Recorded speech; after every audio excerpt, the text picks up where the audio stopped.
Story 1. I was married to a man who could not have children. I knew this before we married, and I was okay with it. A colleague at work found out that we could not have children and said, "It is sad that you will never be a family, just always a couple." I usually do not care what people think of me, but that comment hurt. Story 2. Many experiences stand out, but one in particular remains vivid. My parents told me as a child that my desires and thoughts did not matter because I did not contribute financially to the household. They said, "Do you know how much you cost us? Until you start working and bringing money in, your opinion does not matter, and we do not care how you feel." I wondered why they adopted a child if that was their attitude. I lost respect for them right then and there and stopped caring about their opinions. When they threw me out of the house to teach me a lesson, hoping I would come back humbled, I simply left and never returned. I do not even know if they are still alive. Story 3. You need to be quiet. Nobody likes you because of how much you talk. I was 5. My drunk aunt was 31. That one remark has stayed with me all my life. I have a hard time talking to people unless I have a purpose, such as asking a question or needing a favor, which presents its own challenges. Story 4. My husband had stage 4 terminal cancer.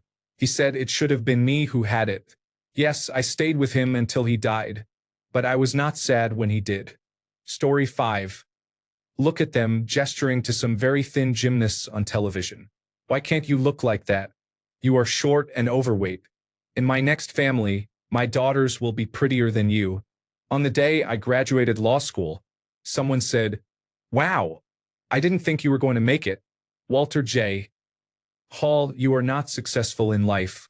Story 6. Don't forget to suck in your stomach.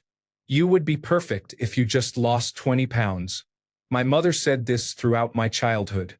Needless to say, I experienced many years of disordered eating well into adulthood. I have finally set firm boundaries where she is not allowed to comment on my or my children's bodies in our presence. However, she still does not fully understand why. The baby boomer generation was taught some harmful ideologies. Story 7. My father snapped at me when I had done some small, foolish thing that upset him. He said, "Stop crying. You will not manipulate me into feeling bad for you." I was 7 years old. It had never occurred to me that someone could be manipulative with tears. Story 8. When I was in my early 20s, I reconnected with my first love. We had broken up about a year before, but had been seeing each other again for a few months. We were in bed together, afterglow and all, and I was snuggled up on his chest, drifting to sleep when he chose that exact moment to say, "You know I never want a relationship with you again, right? This is so messed up." The feeling that gave me will never completely disappear, even though it was long ago and I have moved on. But the sheer coldness in his voice at that moment broke something in me. Story 9. My biological parent was a master of cruelty and still lives rent-free in my head despite decades of therapy. Some of her classic sayings: "You're big enough and ugly enough to look after yourself now." A catchphrase anytime I needed something, starting at about age 9. "One day you'll say that to some man and he'll knock your teeth out." Another catchphrase throughout my teens: "You could be so pretty if we could just afford to fix your nose." Said at age 18 when I was excelling academically, had great friends, and was starting to have self-confidence. "Now I know why you turned out like that." When I found out she had been lying about who my biological father was my whole life, there were plenty of others, but those were among the most memorable. Story 10. My mother said if I had finished art school, I could have become someone. My regular office job paid all her bills. I will never forget that. Story 11. Your nose looks normal except for your nostrils. Your nostrils are unusual and not the correct shape. This makes your whole nose look different. My mom said this to me when I was a child. I had mentioned that another child was being teased by other kids about their nose, and I asked if my nose was too big, fearing I would be teased as well. Story 12. No one will love you because you are overweight and unattractive. Men do not love overweight and unattractive women. Thank you, Mom. I was about 11 or 12 years old. Story 13. My kindergarten teacher. I was a really shy kid and would not put my hand up to answer or ask questions. For example, we were playing bingo, and within a few short turns I got a bingo. I happily announced bingo, to which she replied in a mean tone, "Sophie, do not be silly. I know the muscles in my face and how they pulled my lips down." Story 14. The worst came from my dad when I was about 8 or 9 years old. He said, "Look at you, you have rolls of fat on your back," and squeezed them. Then he got mad at me when I did not want to eat lunch that day. I love him dearly, and I am sure he is sorry, but it still haunts me. Story 15. My youngest child's father told me he wanted me to stay overweight so nobody else would want me. I left him shortly after that. Story 16. Fear and pain are the only two tools you need to raise a child. 'Cause enough pain and fear alone works for a while. But then you have to give the occasional object lesson to keep the memory fresh. My father, when I was 17, suddenly everything made sense. Story 17. Not intentionally or even meant to be cruel, and as an adult I understand it. My parents were long divorced, and my mom had a fight and broke up with her boyfriend at the time. She was crying, sitting on the stairs. I remember this vividly because of how it hit. She said, "Nobody loves me." I hugged her and said, "I love you, Mommy." I was probably between 6 and 8 years old. She said, "I know it's not the same." The way it hit my child brain was that my love wasn't worth anything to my mom. I took a knife to the heart on that one. I don't know exactly when I came to understand it, but it was definitely a few years before I could process the difference between her seeking romantic love versus familial love. It's funny because now I can laugh about the misunderstanding. I fully understand what she meant, and I know she didn't reject my love. But the residue of how hard that hit still lingers. I can still feel how I felt at the time if I think about it. Story 18. My mom often said, "Sending you to college would be like pouring money down a rat hole." I am 67 years old and still hear it in my head. Story 19. In elementary school, I tried to join a hacky sack circle and missed, which upset a kid I had never really had problems with but was known for being difficult. He pushed me and slammed my head against a brick wall. This was witnessed by many kids and a teacher's aide. So I was sent to the nurse's office and he was reprimanded. Later, when I joined my class, after getting an ice pack and medication, I saw him sitting at his desk with his head in his arms, crying. The teacher saw me looking at him and said, "This is all your fault." As an adult, I understood that this kid likely had a rough home life and was probably crying because he knew he would be punished by his father when he got home. That teacher was very unfair. Story 20. Haha, how relevant. I have been trying to get rid of you for a long time, even though he told me he loved me.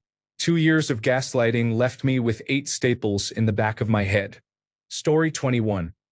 In middle school, a classmate whom I strongly disliked and who was a bully told me that my parents never loved me, and that they told him I was a mistake and should never have been born. He also said everyone in class hated me and showed me a list of people who supposedly signed a document saying they hated me. The document was in his handwriting. Up until that point, I had no concept that parents would say such things to their children, as this was never said to me.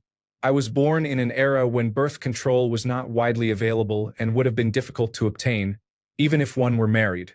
As I got older, I learned that others had parents who said these terrible things to them. I knew what he was saying was a lie and that he wanted to upset me. I looked at him, laughed, and told him that I knew he had not talked to my parents because they are divorced and my father lives in another state. I also pointed out that the document of hate was in his handwriting. He was taken aback by my reaction. He wanted me to be upset, to cry perhaps, but I would not have any of it. I remember later telling my grandmother about this, and she said that someone like him is someone you have to feel sorry for, even if he does not deserve it, because most likely this is what his parents said to him. Sadly, there were people who had children they did not want and, if given the choice, probably would not have had them. Story 22. I had the same mathematics teacher for 3 years in a row. "You will never be a nurse because you cannot do mathematics." I turned around and said, "That is because you cannot teach it. I have been a nurse for 15 years. Story 23. Unfortunately, there are a few issues, but one of them is my stepdad screaming in my face, saying that I am just like my mother, that I cannot be trusted alone with him for fear of what accusations girls like me will make. that I will never amount to anything, and that I poison the family by making siblings hate him. I have heard this since I was 7. The reality is he is a classic narcissist that the entire family walks on eggshells around, which my mother enables, but I receive the worst of it. He also always pointed out that he was not my real father, which caused me distress as a child whenever he used that as an excuse for his behavior or as an insult. He still texts occasionally to say, your hesitancy to repair things after the last argument is really concerning. We all think that your priorities are not straight. When the last argument was me saying, let's settle this, you are both right, and him screaming obscenities at me because he cannot handle being disagreed with. My priorities are my partner and my mental health. Considering the first 2 decades of my life, I was just trying to survive my household. Story 24. My dad died in front of me when I was 3. He drowned. When kids found out in elementary school, they told me he did it to get away from me. Story 25. No, you do not like that. On the surface, that is not a cruel thing to say to someone at all. It might even sound like you are protecting them. But it has turned me into an almost 40-year-old who has no idea how to pick things out for herself because every time I got excited about something, someone, usually my mother or a longtime toxic friend, would convince me it really was not me. Not my color, not my typical flavor palette, not my style. Except it was. It always was. I honestly thought they had my best interests at heart, not just their own preferences for me. Story 26. My sister and I are adopted and have been in the family since we were very young. When our grandmother was dying, we went to see her in the hospital. The extended family gathered at her house for dinner. Our younger cousin said, "What are they even doing here? It's not like they are family." I will never forget that or how it made us feel. I know he was a child who repeated what he heard from his parents, but he had known us his entire life. It was so jarring to be reminded that it didn't matter. We would always be different to some of our family. Story 27. I was an overweight child for some time. In 8th grade, I went shopping with my mother and lamented that a Hollister polo did not fit me. Her response was, "Yeah, they do not want overweight people wearing their clothes." I guess she might have been preparing me for what I would deal with throughout the school year. Story 28. They lose their cuteness at that age, do they not? I wonder why I thought I was ugly as a child. It does not bother me in my 30s, but that one throwaway sentence haunted me for years. Story 29. 2 random people at random times in my life called me a dog. To be clear, I am not a beauty. I have always been on the pudgy side, wear glasses, and have hair that is mousy and frizzes. No one has ever tried to pick me up. That being said, both times it was unexpected, so it hurt more. In high school, I was opening my locker when a boy came up on my right and shoved me while saying, "Out of my way, dog." To everyone's surprise, the football coach was walking by, grabbed the boy, spun him around, and roared at him, "What did you say?" As a very shy person, I ran off at that point. The second time, I was riding in my boyfriend's convertible Camaro wearing a sundress, and we had just left the house for an afternoon at the beach. A couple of men were walking along the street, and one of them yelled, "Great car, but your girlfriend's a dog." Wow, just so unnecessary. Story 30. When he left me, my ex told me that no one could ever love me for more than a short time span. Years later, when he heard I had married, he congratulated himself for, I don't know, healing or repairing me or something like that. It is always projection, I guess. Story 31. In 6th grade, my crush was describing her brother and said he was even fatter than me. I wasn't even fat, but it hurt. Now, every time something reminds me of that, I laugh because I'm still not fat. But she and her husband are. I win. Story 32. My mother once told me she wished she had aborted me. That hurt. Maybe not as much as when she said she wished I had been the sibling to die instead of my sister, who passed away from sudden infant death syndrome before I was born. Story 33. All I ever wanted was normal children. My father said after berating me and my brother for about an hour because of bad grades. I didn't mind the screaming, breaking, or cursing, but this was oddly calm in a disappointing way. I often think about this moment and feel ashamed. Story 34. During a very low emotional moment in my life, I opened up to my sister and disclosed some experiences for which I was truly regretful. For context, the scenario I shared did not involve her. She seemed understanding and supportive at the time, but much later she admitted that after I told her, she woke up the next day and felt nothing for me. The love she had for me was gone, and she was afraid it would never return. I do not know if it was necessarily a cruel thing to say, because she did not share it out of spite. It was simply a confession of how she felt at the time. However, it definitely hurt to hear and made me very hesitant to share certain things with her ever since. I had never considered the possibility that her love for me could be conditional. Story 35. My mom during family therapy at the psychiatric ward where I was hospitalized for anorexia. I'm afraid she's going to die and I'll have to plan a funeral before Christmas. But honestly, I just don't see her pulling herself out of this. I really don't. Thanks, Mom. I got out of it. Without you. Story 36. A drunk girl told me I am no good and that I would never find love. My wife punched her square on the nose, and she passed out. Story 37. Go home and never come back. Said by someone I genuinely loved and adored. I was 16. She is dead now and good riddance. Other adults consoled me and said she was always unpleasant. Still, that hurt. Story 38. My father used to ridicule me for my weight as a child. Anytime I would get upset or try to argue, he would justify it by saying, I am just worried about you, man. You are going to be as big as a house one day. Thanks for the eating disorders, I guess. Story 39. Well, at least we have your brother. I heard that quite a bit actually because I wasn't a straight A student, mostly A's in advanced classes. I even tested out of having to take math in college and skipped English due to my score in my advanced placement high school English class. But he was their golden child, still is, and I wasn't him. I was held to an impossible standard of perfection that was my brother. I have gone no contact with them. Story 40. Your trauma is not that deep. Stop using it as an excuse. From someone who never even asked what I had been through. Story 41. I was in the girls' changing room when another girl looked at me and said in front of everyone, You are so ugly that even plastic surgery cannot fix you. After one nose job, those words still replay constantly when I feel insecure about my appearance. Story 42. My mom and I often got into heated arguments. One that stands out is when she ended it by yelling that if she and Dad ever got divorced, it would be my fault. I was in middle school, and it devastated me. I became a quiet kid after that. They are still married, and my mom and I are on much better terms now. On a lighter note, my mom told me while I was in college that I was actually the reason they stayed together. I have many feelings and opinions about their marriage, but they seem fairly happy nowadays.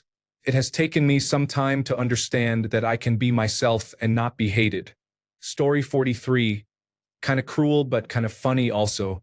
My niece is autistic, very high on the spectrum. Verbal but only to an extent. She went to her little brother's preschool Christmas show. After the performance, right before the clapping would begin, my niece stood up on her chair and yelled, Bo, oh bo, oh bo, oh. My sister tried to drag her out, but she wouldn't stop screaming at the top of her lungs. You su wak bobo. And the final insults she got out before being pulled from the audience. She spelled it out for them. B-O-O. Story 44. Trigger warning, self-harm.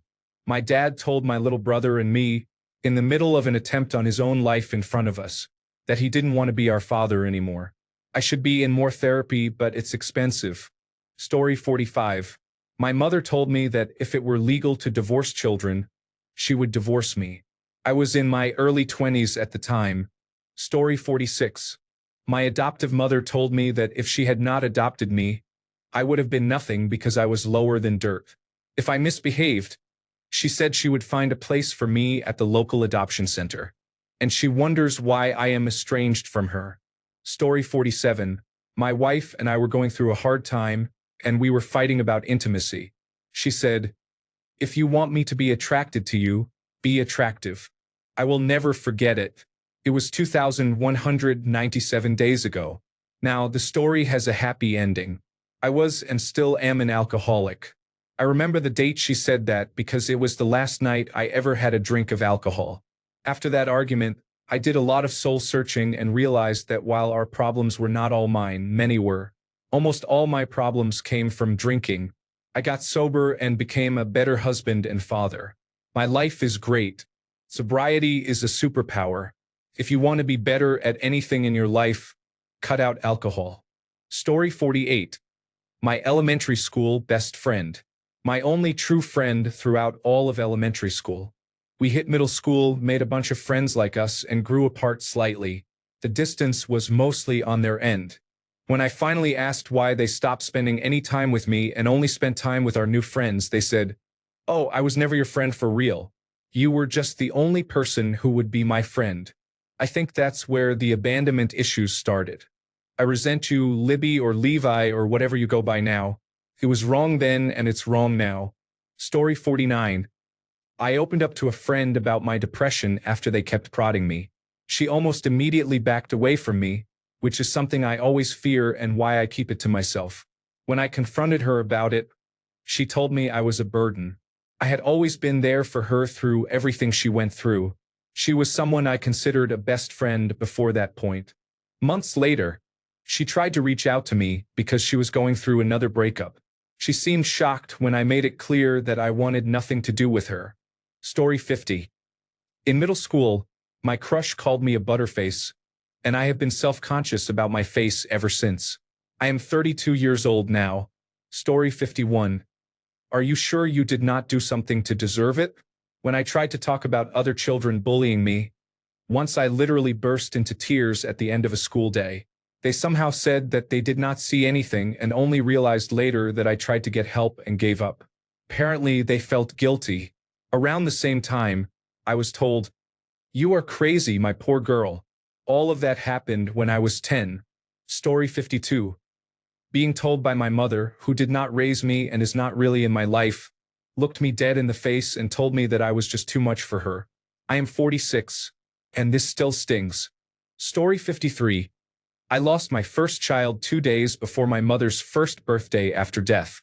Someone I know jokingly said, "People are dying to get away from you." I lay down on the couch and did not get up for 3 months. That was 29 years ago this week. You never get over that kind of loss. Story 54. You'll never find a girlfriend. Girls prefer to be with someone like me. That is why the girl I had a crush on at the time said yes to me. A now former best friend said this to me. Oh, and guess how old I was when I was told this. Story 55. My mom was dying of lung cancer during the pandemic. My boss told me, "Don't feel you are special just because you have someone dying." I quietly quit then, and he was shocked when I gave my 2 weeks notice later that month. When I was 19, my dad died of liver cancer. My long-term boyfriend at the time asked me that week, "When are you going to stop crying and get over this?" I broke up with him then and there. Story 56.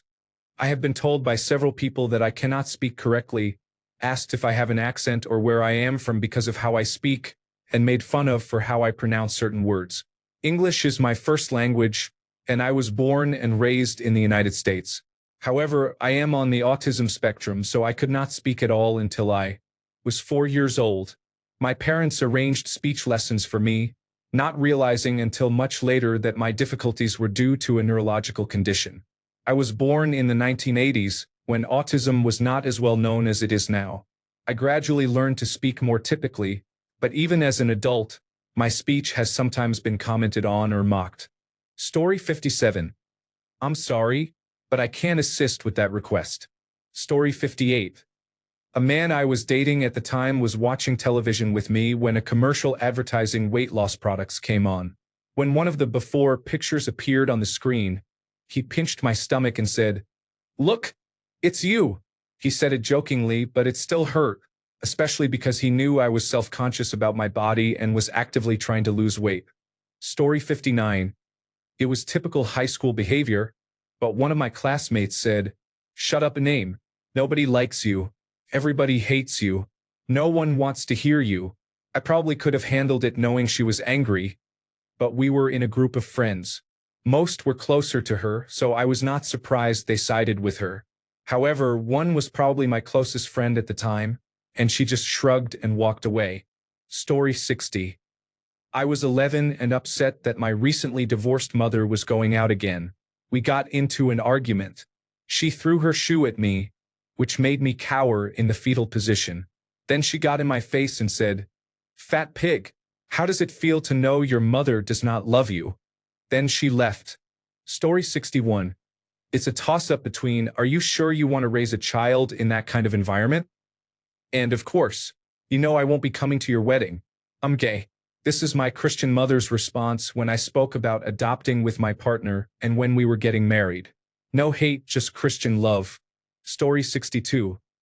My friend's husband told me he would kill himself if he ever had to live with an ostomy like I do. Thanks for casually dismissing my existence. Story 63. I had a college professor, you know the type. I have open office hours, open door policy. There are no stupid questions. I went to his office to ask a question about one of the concepts on the midterm. He acted high and mighty and said, "If you can't figure it out for yourself, you obviously don't belong in an institution of higher learning.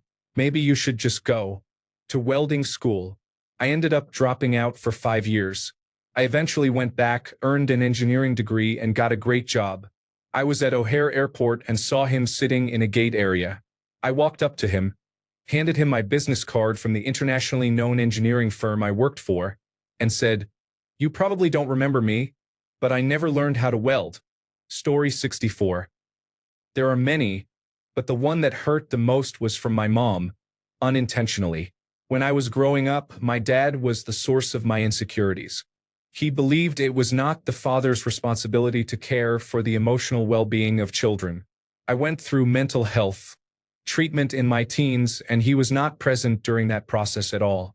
For many years, he also made comments about my weight, starting in elementary school and into my teens, even though I was not overweight at the time. I have many lingering issues due to my dad's treatment of me. I moved across the country in 2021, but before I did, I had a heart-to-heart with my mom. I told her that I wanted to be a mother someday, but I would have strict boundaries with my parents and what I would and would not tolerate. I mentioned how my dad treated me, how it affected me, and how afraid I am that my dad, or even my mom, might say something to hurt my child like it did to me. She told me, "Oh honey, he would never do that to grandkids." It hit me like a ton of bricks, honestly. Even worse, she is probably right. Story 65.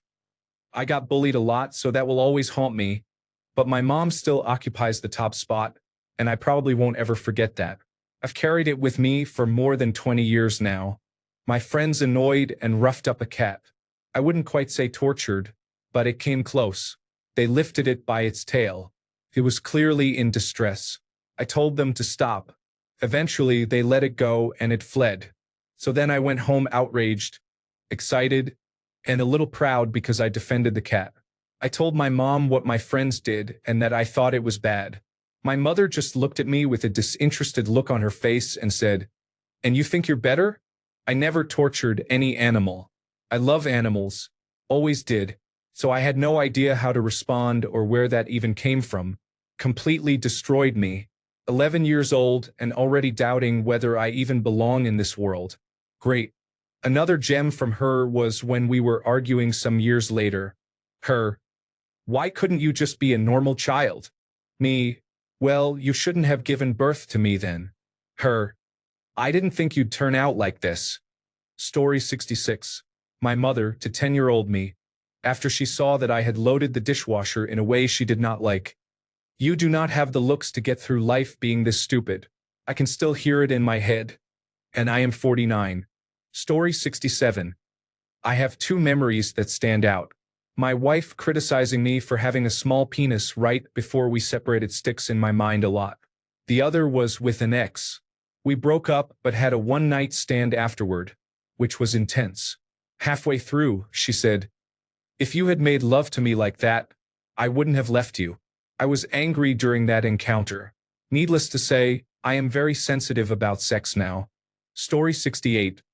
I don't know if I will ever be ready to marry you. Stands out mostly because he later denied saying it. He was never ready to marry me or anyone, as far as I know. Story 69. When I was 14, one of the more popular kids told me, while we were both alone in the locker room, "You know nobody actually likes you, right?" That one destroyed my self-esteem. It was low but recovering, and I was pretty much a recluse for the rest of high school because I thought everyone else was just pretending to be nice. Sometimes I still talk about it in therapy 18 years later. Story 70. In grade 7, I received a phone call from Jenny Craig asking questions about a weight loss appointment someone had made for me. Turned out it was my two best friends. It upset me. I am 40 now, and it still pops into my head sometimes. Story 71. Not said, but written down in my mother's diary. I never loved my children. To my face. My ex said, "Just go on stage and make a huge fool of yourself." Right before my big performance with my group as a belly dancer. Story 72. A week after my mother passed away, my business partner told me to get over it because the business was suffering. Story 73. I'm only your friend because no one else wants to be. After I didn't let her cheat on a test, needless to say, we weren't friends after that. I now have many friends who truly love and support me. I don't actually know what became of her, though. This was maybe 15 years ago. Story 74. I don't care if you kill yourself. My mother said when I was 17 and had already made 2 attempts. I moved out the next day. Story 75. After another big fight I regularly had with my father, he screamed back at me, "Okay, go on and hang yourself." I wouldn't care. I was 11. Story 76. It started with someone saying on a local gossip site from each town that I looked good. Someone then wrote my name looks like a cicada. Then someone else wrote that she does not look like a cicada but bet anyone she had been with wished she was a cicada so she would have crawled into the ground and died afterward. I still think about that. Story 77. After 20 years of marriage, my ex-husband said, "I don't love you. I want a divorce. I'll help you move out." I did not move out, he did. 20 years later, he is remarried, I did not remarry, and we are cordial. I took the high road for the sake of our children and grandchildren. However, he can still go away. Story 78. When my wife was pregnant, my narcissistic biological father said that he did not want anything to do with my daughter. I promised him not to worry about it. My daughter is 6 years old now, and my biological father died in April this year without ever meeting her. She does not even know who he was, and as far as she is concerned, my stepfather is her real grandfather. Story 79. I don't have a large circle of friends, and it is a bit of a sore point for me. During an argument, my ex responded to me starting to cry by saying, "Oh, that is right. Go cry to all your friends. Oh wait, you don't have any." I think even he knew he went too far in that moment, but you cannot unsay things once they are out there. Story 80. Bio father said, "I don't know if you were sexually assaulted or not, but you shouldn't have dressed provocatively." I was sexually assaulted by a family acquaintance from the age of 13 to 15. I was extremely shy and wore the normal clothes my parents bought me. The perpetrator pleaded guilty in court, but my parents still blame me for embarrassing them. Story 81. Oh, so many. Your father did not even want you. You were atrocious as a baby and small child. No one could stand you. You were so slow. You'll never do anything in your life. You were so lazy. I wish I didn't have kids. You weren't even born on Mother's Day. Even being born, you were difficult. My mother every single year on my birthday for 40 years. You're just like your mother. You walk on people to get your way and don't care if they're dying in your path. My father, when I told him I wanted to live with my mother after their divorce because he was drinking 24/7. I took care of my sister, the house, him, and my studies while sleeping only an hour per night because of him, and I really wanted to get my diploma. You're so fat, I don't even understand why guys look at you. Sweet sister, you're so fat, I wouldn't wear this if I were you. It shows your hips too much. You wouldn't even lie for your own mother. You'd rather let me die in the gutter. My mother, walked upon her cheating partner by my stepfather. He wanted to leave her, and she wanted me to intervene. Your father is again the lucky one. He is dead, and now everybody loves him. 3 days after my father took his own life, I could write a book with these quotes. Story 82. I had a hard time with school growing up. I was diagnosed with attention deficit hyperactivity disorder at 30 and started the process to see if I am also autistic.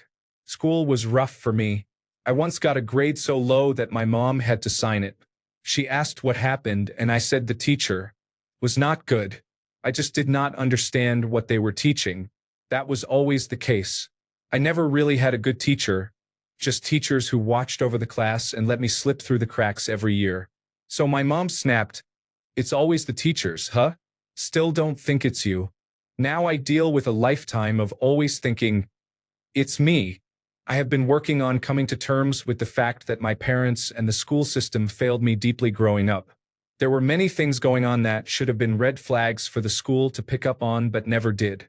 I wholeheartedly believe if the school had reported some of the things to Child Protective Services, my brothers and I should have been removed from our home. I would go to school filthy and smelling bad and get sent to the nurse's office. Instead of investigating why, she just gave me a change of clothes and sent me back to class. Once I had a bloody ear, got sent to the nurse, and she did not even ask what happened. I would pick at my lips until they bled and get sent to the nurse. She would just give me lip balm and send me back. I was always late to school and missed more days than allowed, but my parents always had a good excuse, so they let me move on to the next grade anyway. I would fall asleep in class, and once someone's dad was concerned and asked if I ever slept because my eye circles were so dark. I was in first grade. It was a horrible experience, and my mom just snapping, "Still don't think it's you?" felt like a dagger of ice. Story 83. I was at my cousin's house when I was a teenager with my parents.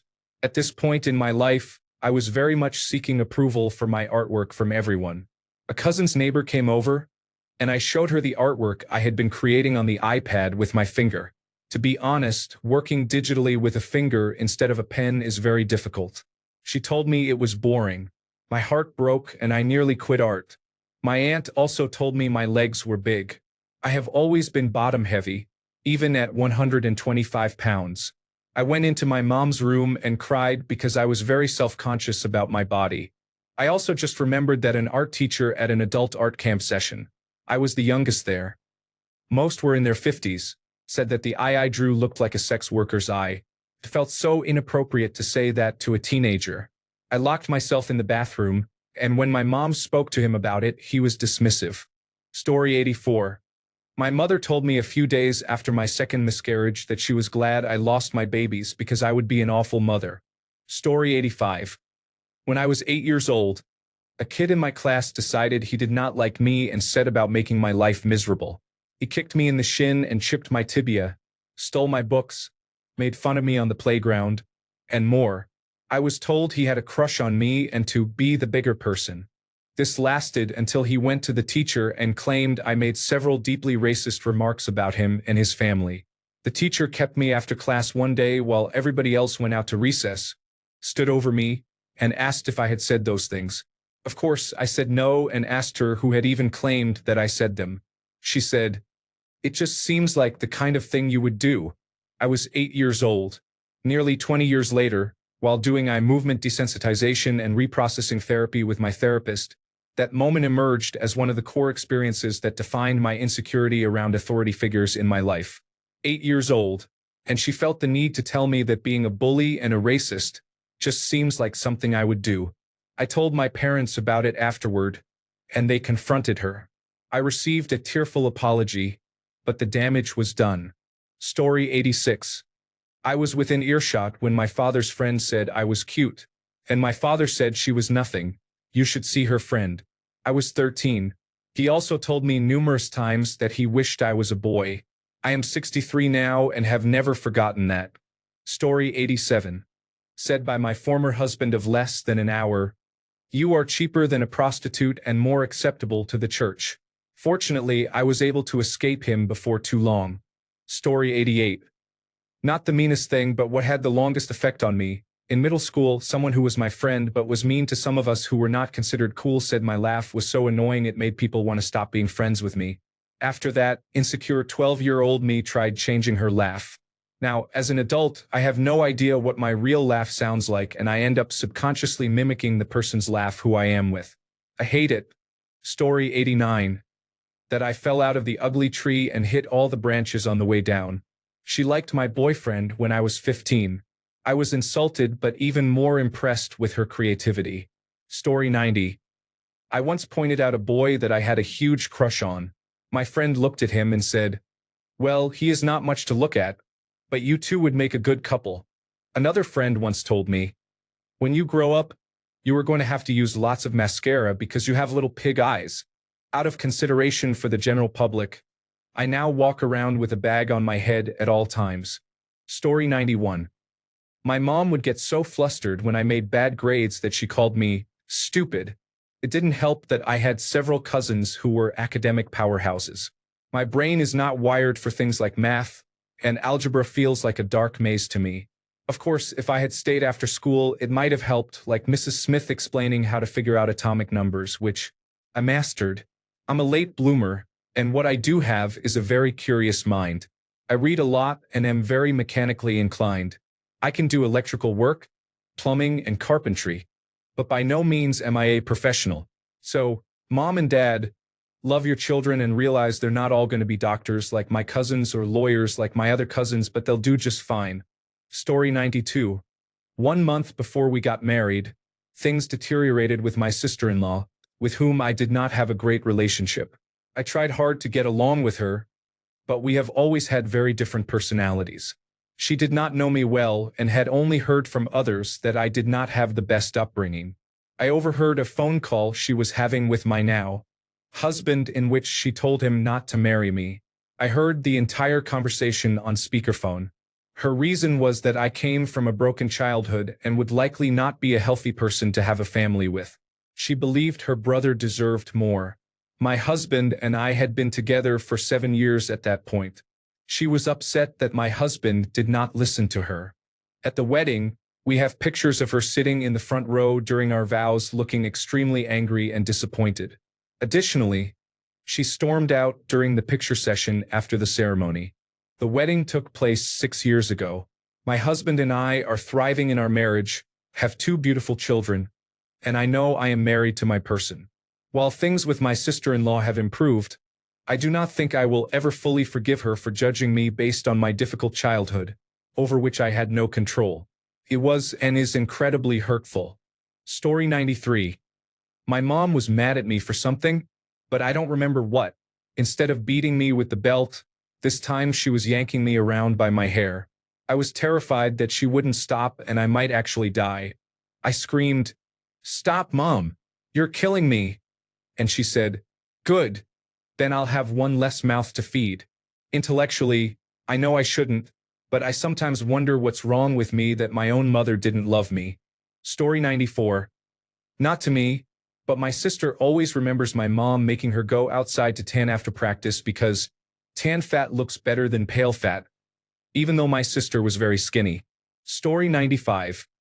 I've received many comments about my looks and weight, but one stood out. It was not even a bad one. There have been worse. "Move out of the way, fatty." It was in German, but that's the translation I would choose. It was said to me on the first day of first grade by a boy I had never met. That was not nice, but what hurt the most was that on my first day in 5th grade at another school, another boy said those exact same words to me. "Move out of the way, fatty." Same sentence, same scenario, different people who did not even know me for years apart. That made me very insecure, among other things. Story 96. I was dating a woman and caught her cheating on me. I told her to pack her things and move out. As she was walking out the door, she told me she hopes I rot in hell and that my whole family dies. Story 97. My ex-sister-in-law called me a dried-up old spinster. She and my brother were going through a nasty divorce, and she wanted to hurt his whole family. I was 48 and, although single, I had an active life with male friends. Despite this, it really hurt. Story 98. Not cruel, but it cut deep, I'm sure. A classmate was talking about how he thought half-Asian girls were really attractive, and my half-Asian friend said, "Oh, thank you." Then he looked at her and asked, "You're half-Asian?" I think it was probably the sincerity of his reply that hurt the most. Story 99. I do not even remember what we were arguing about. but I was about 14 or 15 and my mother said, "This is why you have no friends." I was being horribly bullied in school at the time. Story 100. I was 7, and my mother got me the Dorothy Hamill haircut. A boy I thought was cute came up to me at school and said, "You were cute before you cut your hair." That, and all the times my grandparents told me, "You would be so much prettier if you lost some weight." Teenage me heard as, "You are a fat blob," even though I clearly was not. Story 101. You would make a terrible parent. I have always been open about the fact that I do not want children because I consider them too much responsibility, but this still hurt because I do like kids. This friendship ended within a year and a half due to this comment. It made me reflect deeply on how much I really wanted to continue knowing this person. Story 102. We were talking about boys when we were teenagers, and I think we were saying something about getting with guys. Me, I think I prefer having a relationship. So-called best friend. That's because you're so ugly. When you finally get a guy, you don't want to let go. This was 20 years ago. Story 103. Why don't you just shoot yourself in the head and put yourself out of your misery? Said to me by my own father when I was severely depressed. Story 104. When I was in my early 20s, I had a difficult few years as I tried to adjust to real adult life. In a 6-month period, I got into a car accident, lost my job, and found out I needed $8,000 of dental work. I had to move back in with my mom, which was not ideal for either of us. We argued regularly, and she started saying she was glad I was struggling. Specifically, about the car accident, she said more than once, "I'm glad that happened. I'm glad you don't always have things so easy." That was fairly ridiculous since I had struggled with mental illness and self-harm through my teens. I know I wasn't an easy kid to raise, but that made me realize she really hated or hates me. Almost 20 years later, I still can't fathom feeling good about something bad happening to your child or any family member. Story 105. I grew up in foster care and was adopted at 17. My family had another foster girl my age who came a couple of months before my adoption date. Her middle name was my first name. She did not go by her middle name initially, but by the time I was 18 and had moved out, she did. We weren't very close, but we always did things together since we were the same age, in the same grade, and in similar situations. She wanted to be like me. When I moved out, she constantly tried to get me to move back home. I refused and didn't keep a consistent dialogue with her. I got pregnant within 6 months of living on my own. I was excited to start a family, got engaged, and then lost the baby at 36 weeks. My family was very upset because they had already held a baby shower and engagement party.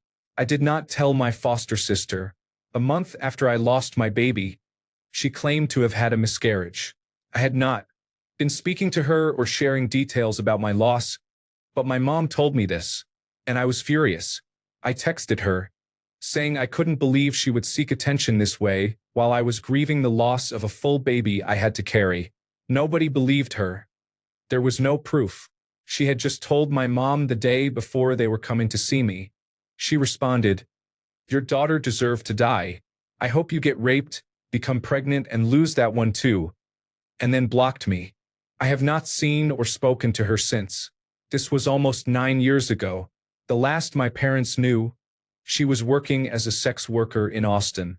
I now have a healthy, happy 7-year-old son. Along similar lines, my then mother-in-law said, "Don't lose this one." When we finally told her we were expecting another baby, she was an alcoholic who drank herself to death. My son's father had to make the decision to remove life support 1 month before my son was born. She never met him. Thanks a bunch for sticking around till the end of the video. Remember to subscribe, and until next time, stay awesome and goodbye.